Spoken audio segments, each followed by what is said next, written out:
एक वक्त का किस्सा है। एक गांव में दो मियाँ बीवी रहते थे। ये दोनों एक दूसरे से बहुत मोहब्बत करते थे, मगर उसकी बीवी एक नंबर की चुगलखोर थी। वो लोगों के घरों में जाती और उनकी बुराइयां करती और उनकी लड़ाई करवा देती। ये देखकर उसे बहुत खुशी होती थी। उसकी एक सहेली थी जिसकी अभी अभी बिट्टू नामी लड़के के साथ मंगनी हुई थी। लड़के की परचून की दुकान थी और वो काफी अच्छा कमाता था। ये देख मोटे पेट वाला कितना अच्छा कमा रहा है, और एक मेरा शोर है जो हर रोज 500 रुपए ला के मेरे हाथ में पकड़ा दे बे। मैं इतना परेशानी में वक्त गुजारूं और मेरी दोस्त इस मोटे के साथ शादी करके मजे मारे। मैं ऐसा नहीं होने दे दूंगी, मैंने दोनों का रिश्ता तोड़वा दे दूंगी। फिर नसीबो कैंची गुस्से में अपनी सहेली के घर आती है। अम्मी जान रुखसाना कहाँ पे है? बेटा वो किचन में खाना बनाने के लिए गई है। अच्छा अम्मी जान, मैंने सुना है कि आपने अपनी रुखसाना की शादी उस मोटे बिट्टू के साथ पक्की कर दी है। क्या मैंने सही सुना है? हाँ नसीबो बेटा, तूने बिल्कुल ठीक सुना है। हम तो बहुत खुश है कि हमारी बेटी की शादी इतनी अच्छी जगह हो गई है। लड़का तो बहुत अच्छा कमाता है, और तो और शादी पे वो 10 तोले सोना भी दे रहा है।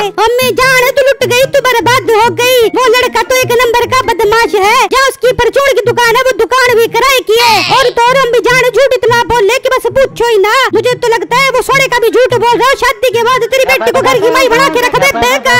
ये तू क्या कह रही है? तुझे कैसे पता चला कि वो झूठा इंसान है? अम्मी जान आप बिना कसम से बहुत बोलियो। वो लड़का मेरे शौहर मिठ्ठे का दोस्त है। मिठ्ठे नहीं मुझे उसके बारे में सारा कुछ बताया है। उसकी बेटी खिड़की में खड़ी ये सारी बातें सुन रही होती है कि नसीबो कैंची उसका रिश्ता तुड़वाने का कह रही है। अम्मी जान मेरा काम था आपको सच सच बताना। अब आगे आपकी मर्जी कि आप अपनी बेटी की जिंदगी बचाती हो या फिर बर्बाद कर देती हो। नहीं नहीं नसीबो, तुम्हारा बहुत बहुत शुक्रिया जो तुमने मेरी बेटी की जिंदगी तबाह होने से बचा ली। हम उसके साथ अपनी बेटी की शादी नहीं करेंगे। नसीबो कैंची बहुत खुश होती है कि उसका तीर ठीक निशाने पर लगा है और वो खुशी खुशी वहाँ से चली जाती है। तो उसकी बेटी उसके पास आती है। अम्मी जान ये झूठ बोल रही है। मैं जानती हूँ बिट्टू इस तरह का नहीं है, वो बहुत ईमानदार है। तू अपना मुंह बंद कर, मैंने फैसला कर लिया है। अब हम तेरी शादी किसी और जगह करेंगे। ये सुनकर उसकी बेटी बहुत उदास होती है और जल्दी से बिट्टू की दुकान पर जाकर उसे सारी बातें बताती है कि उसने झूठ बोलकर हमारा रिश्ता खत्म करवा दिया है। रुखसाना ये तुम क्या कह रही हो? क्या अब हम कभी एक नहीं हो पाएंगे?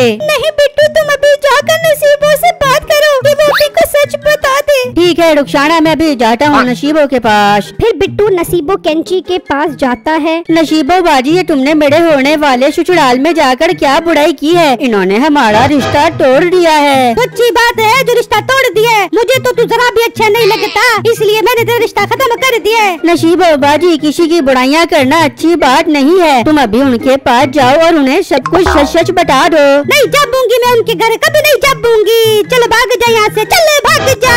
अच्छा मतलब तुम अपनी हरकतों से बाज नहीं आओगी? अगर ऐसा है तो ऐसा ही सही। देखो अब मैं क्या करता हूँ तुम्हारे साथ। फिर बिट्टू वहाँ से चला जाता है और एक जगह बैठकर सोचने लगता है कि अब उसे क्या सबक सिखाया जाए। फिर उसके जहन में एक बहुत जबरदस्त आइडिया आता है और वो नसीबो कैंची के घर के बाहर आकर खड़ा हो जाता है। कुछ देर बाद वो अपने घर से निकलती है तो वो उसके घर के अंदर चला जाता है। ओए तू कौन है? मेरे घर में क्या करने आया है? मैं जो भी हूँ तू ये बता, नसीबो कैंची कहाँ है? क्यों, क्या कहना है तूने उससे? क्यों पूछ रहा है उसका? हाँ उससे बहुत जरूरी काम है, मैंने उससे बहुत जरूरी बात करनी है। अपने मोटे मुंह से मेरी बेगम का नाम मत ले, जो बात करनी है मुझसे कर। अच्छा तो तुमसे करूँ तो ये लो 5000 रुपए जॉनी ने दिए हैं, कह रहा था कि नसीबो कैंची को दे देना। ये तू क्या बात कर रहा है? ये जॉनी कौन है? मुझे क्या पता जॉनी कौन है, अपनी बीवी से ही पूछो। उसने कहा है कि नसीबो को 5000 रुपए दे देना और कहना कि इन पैसों के कपड़े खरीद ले। फिर बिट्टू वो 5000 रुपए मीठे को देकर वहाँ से चला जाता है। मीठे को नसीबो पर बहुत गुस्सा आता है। अच्छा तो मेरे पीछे ये सब कुछ चल रहा है। शादी मेरे साथ और कपड़े किसी और के पैसों से। आने दो इसे, आज इसकी खबर लेता हूँ। फिर कुछ देर बाद नसीबो कैंची अपने घर आती है। हाँ कहाँ गई थी तू? मुझे बता कहाँ गई थी तू? मिठे मैं अपनी सहेली के घर गई थी। तू इतना गुस्सा क्यों कर रहा है, पहले ये तो बता। नहीं तो अपनी सहेली के पास गई थी या जॉनी के पास गई थी? मिठे ये क्या बात कर रहा है तू?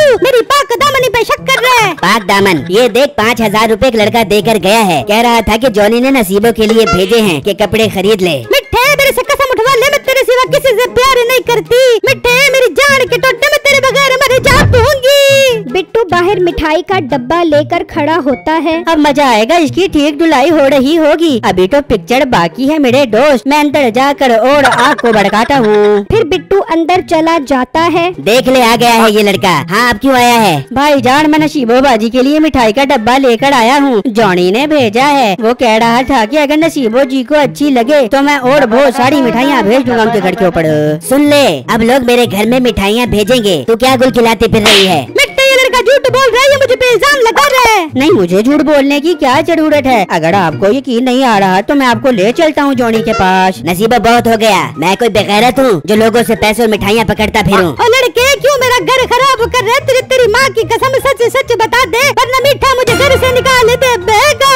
अच्छा, अब तुम्हारा घर खराब हो रहा है तो तुम्हें बुरा लग रहा है, और जो तुम मेरा घर खराब करके आई हो उसका क्या? बिट्टू मेरे भाई, मैं तेरे आगे हाथ जोड़ती हूँ, सच सच बता दे। मैं कसम खाती हूँ आज के बाद किसी की बुराई नहीं कर बैठूंगी और रुखसाना के घर जाके सारा कुछ सच सच बता दे दूंगी। ये हुई ना बात। शुक्र है तुम्हें अपनी गलती का एहसास हो गया है। मीठे जॉनी वाली सारी बातें झूठी थी। आपकी बीवी नसीबो मेरी बुराइयां करके मेरी मंगनी टुटवा कर आ गई है। मैं उसका ही बदला ले रहा था, पर अब नसीबो को अपनी गलती का एहसास हो गया है। ओह शुक्र है ये झूठ है, मेरी तो जान निकल गई थी। नसीबो बेगम अगर किसी का घर खराब करने की कोशिश करेगी तो घर अपना ही खराब होगा। चल इससे माफी मांग। बिट्टू मेरे भाई मुझे माफ कर दे, मैंने तुझे परेशान किया। मैं भी रुखसाना के घर जाके दोबारा तेरे रिश्ते की बात करके आती हूँ। फिर नसीबो वहाँ जाकर उनको सब सच सच बता देती है और उन दोनों की दोबारा बात पक्की हो जाती है। मेरी वीडियो को लाइक और मेरे चैनल को सब्सक्राइब कीजिएगा और मुझे कमेंट बॉक्स में जरूर बताइएगा कि आपको मेरी स्टोरी कैसी लगी। शुक्रिया।